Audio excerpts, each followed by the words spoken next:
Hello everyone, how are you all? I hope you guys are doing well. Welcome back to our channel. और आज हम discuss करने वाले हैं आपके पेरिस क्लाइमेट एग्रीमेंट यानी कि पेरिस एग्रीमेंट के पार्ट 2 को। पार्ट 1 में हमने जाना था कि पेरिस एग्रीमेंट बेसिकली क्यों लाया गया। अब पेरिस एग्रीमेंट के क्या महत्वपूर्ण बिंदु हैं, क्या उसकी महत्वपूर्ण सीमाएं हैं, ठीक है, भारत और पेरिस समझौता क्या है, अमेरिका को कैसे भारत पेरिस समझौते से बाहर किया गया, इन सब के बारे में हम इस पार्ट में डिस्कशन करेंगे। और ये इम्पॉर्टेंट पार्ट रहने वाला है, इसलिए वीडियो को विदाउट स्किप किए लास्ट तक ज़रूर देखें ताकि आपसे कोई भी इम्पॉर्टेंट इन्फॉर्मेशन मिस ना हो। और अगर अभी तक आपने हमारे चैनल को सब्सक्राइब नहीं किया है या आप हमारे चैनल पर नए हैं तो आपके यूजीसी नेट एग्ज़ाम की बेस्ट प्रिपरेशन के लिए चैनल को सब्सक्राइब करना बिल्कुल ना भूलें।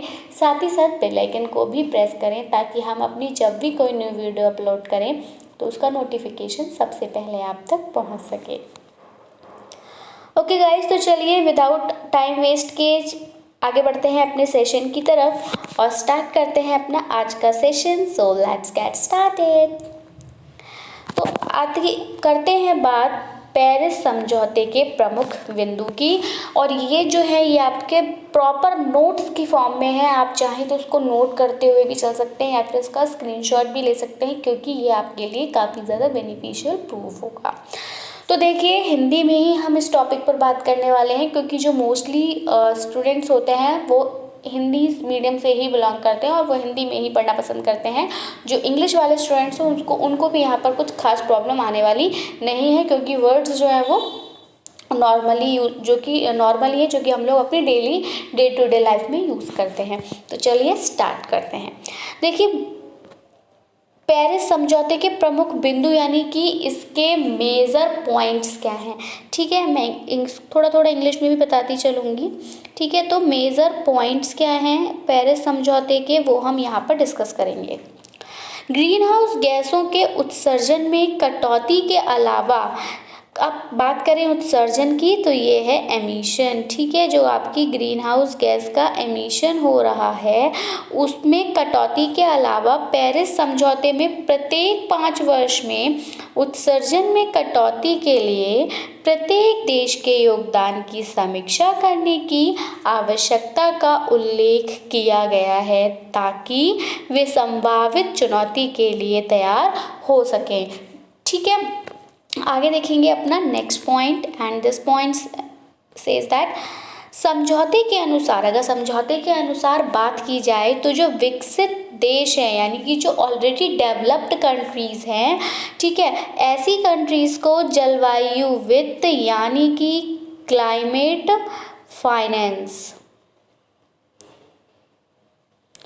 के माध्यम से जलवायु परिवर्तन क्लाइमेट चेंज से निपटने और नवीकरणीय ऊर्जा, ये नवीकरणीय ऊर्जा क्या है, रिन्यूएबल एनर्जी है। रिन्यूएबल एनर्जी आपकी वो एनर्जी होती है जिनको कि आप यूटिलाइज कर सकते हैं ओ अगेन एंड अगेन, जैसे कि आपकी सोलर एनर्जी हो गई, विंड एनर्जी हो गई, ठीक है। तो ये इको फ्रेंडली एनर्जी हैं, ये हमारे एनवायरनमेंट को नुकसान नहीं पहुँचाती हैं और ये क्या होती हैं, रिन्यू होती रहती हैं, इनको हम बार बार यूज़ कर सकते हैं, रिसाइकिल कर सकते हैं, ठीक है। तो यहाँ पर बोला है कि इस समझौते के अनुसार जो भी डेवलप्ड कंट्रीज़ हैं वो क्लाइमेट फाइनेंस के माध्यम से आपके क्लाइमेट चेंज से निपटने और नवीकरणीय ऊर्जा यानी कि रिन्यूएबल एनर्जी को अपनाने में विकासशील यानी कि जो डेवलपिंग और अल्प विकसित देशों की मदद करनी चाहिए। मतलब जो डेवलपिंग कंट्रीज़ हैं और जो अभी कम्प्लीटली डेवलप नहीं हुई है, हाफ डेवलप्ड कंट्रीज़ हैं, उनकी मदद करनी चाहिए, किसको, डेवलप्ड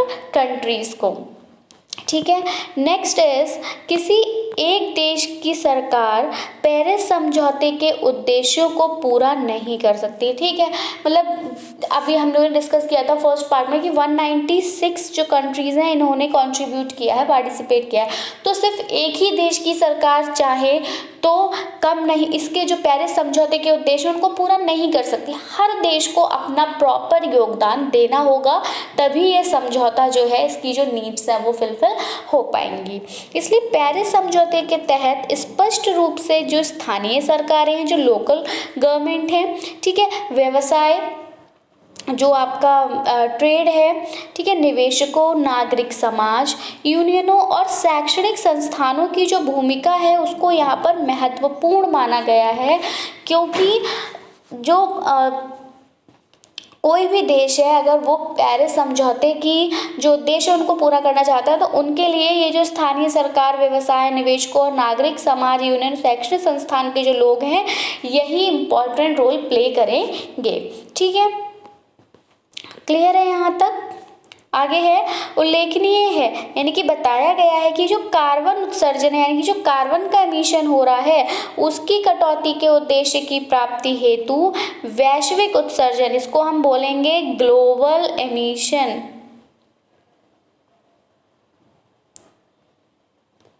ठीक है, तो कार्बन उत्सर्जन की कटौती के उद्देश्य की प्राप्ति हेतु जो ग्लोबल एमिशन है, ग्लोबल एमिशन के 90% से अधिक के लिए जिम्मेदार 186 यानी कि 186 देशों ने कार्बन कटौती के लक्ष्य निर्धारित किए हैं कि किस तरह से वो कार्बन एमिशन को रोकेंगे, उसको कम करेंगे, जिन्हें राष्ट्रीय स्तर पर निर्धारित योगदान INDC के रूप में जाना जाता है। तो इस INDC से भी आपके क्वेश्चंस एग्जाम में पुट किए जाते हैं। नेक्स्ट इज पेरिस समझौते में कार्बन उत्सर्जन की कटौती के लक्ष्यों की प्रगति की निगरानी, उसका सत्यापन और रिपोर्टिंग हेतु अनिवार्य उपाय भी सुझाए गए हैं। आई होप आपको ये पॉइंट्स भी क्लियर हुए होंगे। नेक्स्ट अब बात आती है कि क्यों जरूरी है पेरिस समझौता, क्या इम्पोर्टेंस है इसकी। तो देखिए, कार्बन डाइऑक्साइड हो गया आपका, नाइट्रस ऑक्साइड हो गया और मीथेन, ये कुछ ऐसी गैसें हैं जो कि आपके एटमॉस्फेयर में इकट्ठा होकर, एकत्रित होकर ऊष्मा को पृथ्वी की सतह से अंतरिक्ष में जाने से रोकती हैं। यानी कि जो आपका एटमॉस्फेयर है, एटमॉस्फेयर में आपका CO2 हो गया, ठीक है, NO2 नाइट्रस ऑक्साइड हो गए और मीथेन CH4, ये कुछ ऐसी गैसें हैं जो क्या करती हैं, इकट्ठी होकर जो हीट होती है उसको आपकी अर्थ से वापस यूनिवर्स में जाने से क्या करती हैं, रोकती हैं, स्पेस में जाने से रोकती हैं। तो उसकी वजह से क्या होता है, जब वो ये गैसेस हीट को हमारे एटमॉस्फेयर में ही रखती हैं तो वो क्या करता है, हमारा जो अर्थ का टेम्परेचर उसको इंक्रीज करता है और इसी को ग्रीन हाउस प्रभाव भी कहा जाता है, यानी कि ग्रीन हाउस इफेक्ट कहा जाता है। ग्रीन हाउस इफेक्ट अगर आप जानना चाहें तो हमारी वीडियो ग्रीन हाउस इफेक्ट पर भी है, आप चाहें तो उसको भी चेक कर सकते हैं।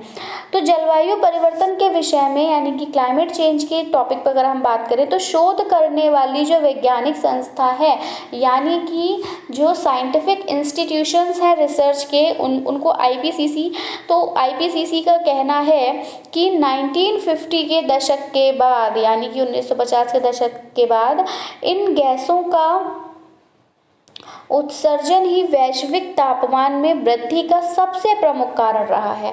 ये तो बिल्कुल क्लियर है, ये आप लोग ग्रीन हाउस इफेक्ट अच्छे से जानते होंगे, ग्लोबल वार्मिंग जानते होंगे। तो ये कुछ गैसेस हैं, ये बहुत हार्मफुल गैसेस जो कि हमारे एटमॉस्फेयर में रहती हैं और हीट को वापस स्पेस में जाने से रोकती हैं, जिस वजह से जो अर्थ सरफेस है वो बहुत ज़्यादा गर्म हो जाती है, उसका टेम्परेचर इंक्रीज करता है। ठीक है, उल्लेखनीय है कि तापमान में वृद्धि ने वैश्विक मौसम के पैटर्न में, ठीक है, यानी कि जो आपका टेम्परेचर में इंक्रीमेंट हो रहा है उससे जो ग्लोबल क्लाइमेट का जो पैटर्न है उसमें काफ़ी बदलाव हुआ है और इस बदले हुए पैटर्न से विश्व भर में सूखे, गर्म हवाओं, बाढ़, वनाग्नि यानी कि जो फॉरेस्ट फायर होती है और तूफान आदि को बढ़ावा मिला है। तापमान में वृद्धि और मौसम पैटर्न में बदलाव के कारण ग्लेशियर पिघल रहे यानी कि ग्लेशियर की मेल्टिंग हो रही है, जो कि विश्व को समुद्र जल के स्तर में बढ़ोतरी और तटीय कटाव की ओर ले जा रहा है। क्योंकि अब क्या है, बहुत ज़्यादा जब टेम्परेचर बढ़ रहा है तो जो ग्लेशियर्स थे जो कि स्नो फॉर्म में थे, आइस फॉर्म में थे, वो अब क्या कर रहे हैं, वो मेल्ट कर रहे हैं। जब वो मेल्ट करेंगे तो वो लिक्विड में आएंगे और फिर उससे क्या होगा, जो ओशियन में वाटर लेवल है वो इंक्रीज करेगा और इससे जो तटीय इलाके, जो कोस्टल लाइंस हैं वो क्या होंगी, डैमेज होंगी। ठीक है, वहाँ पर डिस्ट्रक्शन देखने को मिलेगा। जलवायु परिवर्तन ना सिर्फ तापमान में वृद्धि, जो क्लाइमेट चेंज है उससे सिर्फ टेम्परेचर में ही इंक्रीमेंट नहीं हो रहा है, बल्कि जो क्लाइमेट पैटर्न है, जो वेदर पैटर्न है, उनमें भी बदलाव हो रहा है। बल्कि हम ये भी कह सकते हैं कि यह हमारी हवा, हमारा जो पानी है, जो भोजन है, उन सबको अफेक्ट कर रहा है, सबको प्रभावित कर रहा है। ऐसे में इस बात से इनकार नहीं किया जा सकता कि हम एक सार्वजनिक स्वास्थ्य संकट की ओर बढ़ रहे हैं। सार्वजनिक आप सभी को पता है, पब्लिक हेल्थ प्रॉब्लम या फिर क्राइसिस।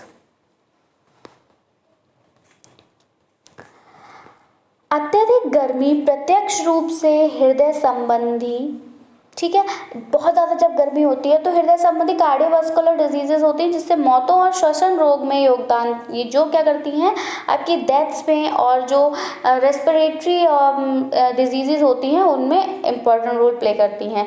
उदाहरण के लिए अगर हम बात करें तो अहमदाबाद में मई 2010 में जो गर्म हवाएं चली थी, उनके कारण तकरीबन अप्रॉक्सीमेटली 1300 से ज़्यादा डेथ जो थी वो दर्ज की गई थी।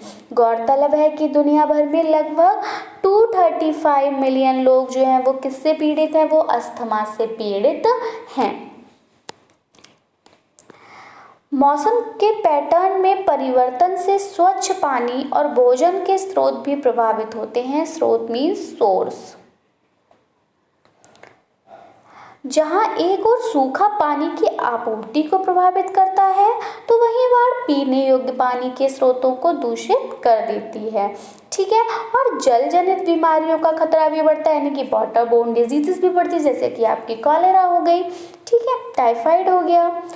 आगे है आपका अप्रत्याशित मौसम कृषि को भी प्रभावित करता है। अब जब मौसम जो है वो कोई उसका पता नहीं कब बारिश हो रही है, कब बारिश नहीं हो रही है, तो उससे क्या हो रहा है, एग्रीकल्चर पर भी इफेक्ट पड़ रहा है। क्योंकि एग्रीकल्चर में जो भी कोई क्रॉप लगाई गई है, मान लीजिए उसको पानी की जब नीड है तब बारिश नहीं हो रही है, तो इन दैट केस ऑल्सो अगर वहाँ पर वाटर अवेलेबल नहीं हो पा रहा है तो भी जो फसल है उसको नुकसान हो रहा है।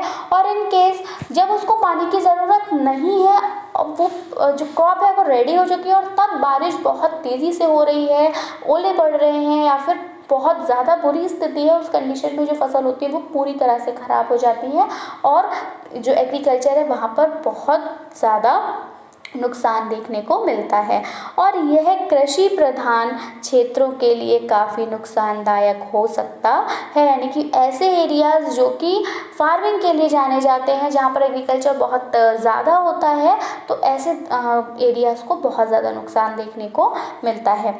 ऐसी स्थिति में उस क्षेत्र की जो भी खाद्य आपूर्ति होती है वो भी प्रभावित होती है, महंगाई बढ़ जाती है। मान लीजिए आलू की फसल अगर ख़राब हो गई तो आलू का जो रेट होगा वो बहुत ज़्यादा बढ़ जाएगा, तो उसको एक नॉर्मल वेजेस का जो भी इंसान होगा वो उसको अफोर्ड नहीं कर सकता, ठीक है। तो खाद्य आपूर्ति भी जो है यहाँ पर प्रभावित होती है। यही कारण थे, इसी वजह से ये जो पेरिस समझौता था इसको लाना ज़्यादा ज़रूरी हो गया था।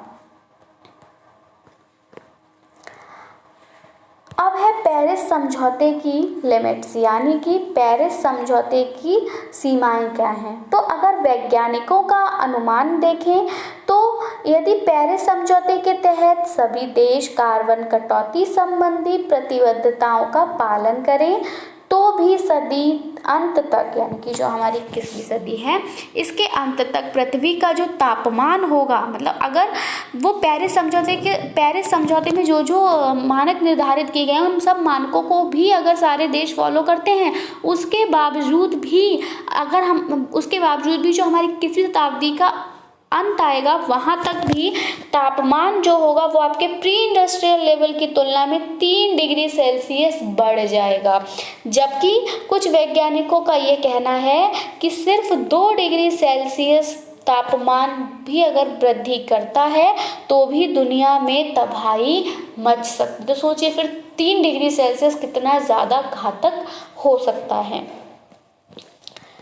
इनमें से अब कई आलोचकों का मानना यह है कि सिर्फ वैश्विक आपदा के डर से लोगों के व्यवहार को परिवर्तित नहीं किया जा सकता है और इसलिए मौद्रिक दंडात्मक कार्रवाई, यानी कि आप यहाँ पर बोला गया है कि मौद्रिक दंडात्मक फाइन से रिलेटेड यहाँ पर बोला गया है कि प्रोसीडिंग की जाए कि जो भी मतलब मान लीजिए अगर मतलब एक मानक निर्धारित कर दिया जाए कि ग्रीन हाउस गैसेस का एमिशन जिस कारण हो रहा है तो उनको फाइन देना होगा। ये आप लोगों ने देखा होगा काफ़ी सारे एक्ट यहाँ पर चलाए भी जाते हैं कि मोटर व्हीकल से अगर किसी के स्मोक निकल रहा होता है तो उसको फाइन पे करना होता है। तो यही आपका मौद्रिक दंडात्मक कार्रवाई के अंतर्गत आता है। तो के अभाव में समझौते का कोई महत्व नहीं है। यहाँ पर यही बोला है कि अगर मौद्रिक दंडात्मक कार्रवाई नहीं की जाएगी तो इस समझौते का कोई फायदा नहीं है, क्योंकि इसको कोई फिर मानेगा ही नहीं। ठीक है, जब तक कि कोई लॉ जो है उसको लीगली ना बाइंड किया जाए तब तक उसको लोग फॉलो करना नहीं चाहते हैं। ठीक है, नेक्स्ट है पेरिस समझौते में उन देशों के विरुद्ध कार्रवाई का कोई प्रावधान नहीं है जो इसकी प्रतिबद्धताओं का सम्मान नहीं करते हैं। यहाँ तक कि पेरिस समझौते में जवाबदेही तय करने व जांच करने के लिए भी कोई नियामक संस्था नहीं बनाई गई है। अब बात करते हैं कि अमेरिका के समझौते से बाहर होने के मायने। अभी जो पेरिस समझौता है यहाँ से अमेरिका बाहर हुआ था तो उसके क्या मायने थे, तो देखिए वर्ष 2016 की अगर हम बात करें तो उसके चुनाव प्रचार के दौरान जो अमेरिकी राष्ट्रपति थे 2016 में डोनाल्ड ट्रंप, उन्होंने पेरिस समझौते को अमेरिका के हितों के खिलाफ बताया था तथा अपने चुनावी वादों में उन्होंने इस बात पर जोर दिया था कि यदि वे बतौर राष्ट्रपति चुने जाते हैं तो अमेरिका को इस समझौते से अलग करना उनकी प्राथमिकता होगी। यानी कि अमेरिका जो था, यानी कि जो डोनाल्ड ट्रंप थे, उनका यह मानना था कि ये जो पेरिस समझौता है इससे जो क्या है अमेरिका के हित में नहीं है। राष्ट्रपति निर्वाचित होने के बाद जून 2017 में उन्होंने अमेरिका को इस समझौते से अलग होने की घोषणा की, लेकिन तब तक जो पेरिस समझौता था उसके 3 वर्ष पूरे हो चुके थे, क्योंकि ये आपका 15 में स्टार्ट हो गया था, फोर्स में आ गया था। ठीक है, उल्लेखनीय है कि चीन 27% के बाद संयुक्त राज्य अमेरिका 15% विश्व में ग्रीन हाउस गैसों का दूसरा सबसे बड़ा उत्सर्जक है। मतलब सबसे पहले तो चीन आती है जो कि 27% ग्रीन हाउस गैसेस का एमिशन करती है, और उसके बाद 15% एमिशन जो है वो आपका संयुक्त राज्य अमेरिका यानी कि यूएसए से आता है। यदि इसके द्वारा ग्रीन हाउस गैसों के उत्सर्जन में कमी नहीं की जाती है तो समझौते के लक्ष्य को प्राप्त करना बहुत ज़्यादा मुश्किल हो जाएगा, क्योंकि आप खुद मान लीजिए कि एक ऐसी कंट्री जहाँ से कि 15% ग्रीन हाउस गैसेस का एमिशन होता है और वही कंट्री इस समझौते में अगर पार्टिसिपेट नहीं करेगी तो इसके लक्ष्यों को पूरा करना पॉसिबल नहीं है। विदित है कि पेरिस समझौते में की गई प्रतिबद्धता के अनुसार अमेरिका को अपने 2005 के उत्सर्जन स्तर को 2025 तक घटाकर 26-28% तक कम करना था। अमेरिका का इससे अलग होने का सबसे बड़ा प्रभाव जो था वो पड़ रहा था आपका जलवायु परिवर्तन, क्लाइमेट चेंज को नियंत्रित करने के लिए प्राप्त होने वाले वित्तीय संसाधनों पर पड़ेगा। समझौते की बात करें तो समझौते के अंतर्गत हरित जलवायु कोष यानी कि ग्रीन क्लाइमेट फंड जो तैयार किया गया था उसमें अमेरिका की सर्वाधिक भागीदारी थी, अतः इसकी अनुपस्थिति में समझौते के लक्ष्यों पर नकारात्मक प्रभाव पड़ेगा। मतलब यहाँ पर बताया गया कि अगर अमेरिका जो था वो अलग हो जाता इस पेरिस समझौते से या होता तो क्या क्या हमें इफेक्ट देखने को मिलते। समझौते के अनुसार सभी विकसित देशों का यह कर्तव्य होगा, जो पेरिस एग्रीमेंट है उसके अकॉर्डिंग जितनी भी डेवलप्ड कंट्रीज़ हैं उन सब की ये ड्यूटी होगी कि जो जलवायु परिवर्तन है उसको नियंत्रित करने के लिए वे हरित जलवायु कोष यानी कि ग्रीन क्लाइमेट फंड में वर्ष 2020 से प्रतिवर्ष $100 बिलियन की आर्थिक सहायता दें। अमेरिका के इससे अलग होने से यह अन्य देशों पर अतिरिक्त वित्तीय भार बढ़ेगा। अगर अमेरिका हट जाता तो क्या होता, अभी ये लोग 100 बिलियन डॉलर का यहाँ पर निर्धारित किया गया था, अब एक कम हो जाएगा तो फिर बढ़ेगा ना, 100 बिलियन डॉलर फिर बाकी सारी कंट्रीज में डिस्ट्रीब्यूट किए जाएंगे तो भार बढ़ जाता। अमेरिका के इस कदम से विश्व के अन्य देशों को भी इस ओर बढ़ने की प्रेरणा मिलेगी। अगर अमेरिका आगे बढ़ेगी, अमेरिका खुद में एक कितना बड़ा देश है, तो अगर वो इसमें आगे बढ़ेगा तो उससे क्या होगा, विश्व के बाकी देश भी पार्टिसिपेट करेंगे, जो कि बिल्कुल भी वैश्विक समाज के हित में नहीं है। अगर मतलब अमेरिका इसमें पार्टिसिपेट नहीं करता है तो बाकी देश भी नहीं करेंगे, जिससे कि जो आपका ग्लोबल सोसाइटी है उसका फायदा नहीं होगा। अब हम एक न्यूजीलैंड का उदाहरण देखते हैं जीरो कार्बन बिल का। ये भी आपके पेरिस एग्रीमेंट से थोड़ा थोड़ा कहीं ना कहीं रिलेटेड है। तो न्यूजीलैंड का उदाहरण लेते हैं, जीरो कार्बन बिल। अब हाल ही में न्यूजीलैंड ने वर्ष 2050 तक कार्बन उत्सर्जन को पूर्णतः समाप्त करने के उद्देश्य हेतु जीरो कार्बन बिल पारित किया है। उन्होंने कहा है कि न्यूजीलैंड ने पेरिस जलवायु समझौते के प्रति अपनी प्रतिबद्धताओं को स्पष्ट करते हुए यह कदम उठाया है। नए कानून में निर्धारित किया गया है कि आने वाले वर्षों में न्यूजीलैंड मीथेन को छोड़कर किसी भी अन्य ग्रीन हाउस गैस का उत्सर्जन नहीं करेगा, यानी कि CO2, NO2 का उत्सर्जन वो नहीं करेगा, सिर्फ मीथेन का उत्सर्जन ही होगा। इस विधेयक के तहत सरकार को अपने लक्ष्यों को प्राप्त करने के बारे में सलाह देने तथा कार्बन बजट के निर्धारण हेतु एक स्वतंत्र जलवायु परिवर्तन आयोग की स्थापना करने का भी प्रावधान किया गया है। इसके अलावा न्यूजीलैंड की सरकार ने यह भी वादा किया है कि वह अगले 10 वर्षों में 1 बिलियन वृक्ष लगाएगी, क्योंकि आपको पता है कि ट्रीज प्लांट करने की इम्पोर्टेंस क्या है, ठीक है। तो न्यूजीलैंड सरकार ने यह भी वादा किया है कि वह 1 बिलियन वृक्ष लगाएगी और यह सुनिश्चित करेगी कि वर्ष 2035 तक बिजली ग्रिड पूरी तरह से अक्षय ऊर्जा से संचालित हो, ठीक है। अक्षय का मतलब जिसका क्षरण ना किया जा सके, जिसको तोड़ा ना जा सके। अब पेरिस समझौता और भारत, इसके बारे में डिस्कशन करते हैं। तो देखिए, भारत ने अप्रैल 2016 में औपचारिक रूप से पेरिस समझौते पर हस्ताक्षर कर दिए थे। भारत के जो INDC में सकल घरेलू उत्पाद उत्सर्जन की तीव्रता को वर्ष 2005 के स्तर की तुलना में वर्ष 2030 तक 33 से 35% तक कम करना शामिल है। इसके अलावा इसमें वर्ष 2030 तक अतिरिक्त वन और वृक्षावरण के माध्यम से 2.5 to 3 बिलियन टन CO2 के समतुल्य अतिरिक्त कार्बन ह्रास सृजित करना भी शामिल है। मतलब कार्बन में कमी, ह्रास का मतलब है कार्बन उत्सर्जन में कमी। अब हम आगे की राह देखते हैं कि आगे फिर क्या होगा। तो देखिए, इस संबंध में कार्बन टैक्स की अवधारणा का प्रयोग कर वैश्विक स्तर पर कार्बन के उत्सर्जन पर टैक्स लगाया जा सकता है। मतलब अगर पेरिस एग्रीमेंट को आगे बढ़ाना है तो ये लोग क्या करेंगे, मतलब जो गवर्नमेंट्स हैं वो उन्हें क्या करना होगा, कार्बन टैक्स की अवधारणा का प्रयोग करना होगा और ग्लोबल लेवल पर कार्बन के उत्सर्जन पर टैक्स लगाना होगा। इससे सभी देशों के कार्बन उत्सर्जन में कटौती करने की जो प्रतिबद्धता है उसमें बढ़ोतरी होगी।